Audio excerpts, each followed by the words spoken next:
Erin Lau, day 39 of asking na parade. Naban yung account ko kaya dito muna sa dump. O tapos, charot. Ang ganda ng drawing mo, matingkad yung kulay, mabisa. Ang kalma ng face ng character, at maganda yung mga details. I like it. 9.6 out of 10. Parita ko Erin Lau, sana mapansin para masaya. Gusto ko lang sumaya, ibigay mo na. O sige, ito na. Gusto mo na masaya? Meron kang 5 pitik with soft moves. Charot. Paano kita mapapasaya, nonchalant ako? Sayang naman. Pero yung gawa mo, ang ganda. Akala ko yung drawing is yung mga nakadikit sa pader. Yung pala buong yan, painting. Amazing. Yung lighting ng painting na to, parang sad yung vibes niya. Parang hindi maganda yung bahay nila, tapos pangit yung ilaw nila sa bahay. Pero nakakagawa pa rin siya ng magagandang drawing.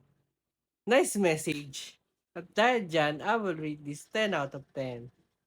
Disturb. Pasali naman kahit ngayon lang.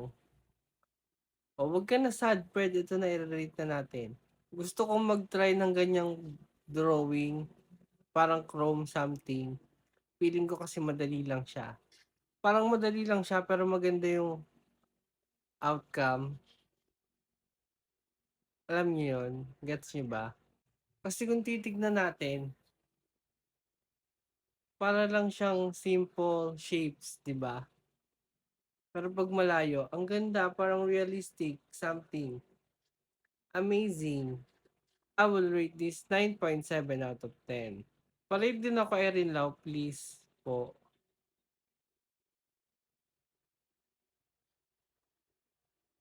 Bakit siya nakatitig sa akin? Ay hindi pa siya nakatitig sa akin, adjust ko lang. Yan, ano ba? Ba't siya nakatitig sa akin? Artista ba siya? Parang familiar yung face niya. Maganda yung contrast, and boy na boy siya. And para siyang black and white picture na. Ang galing, mabisa. I will rate this 9.8 out of 10.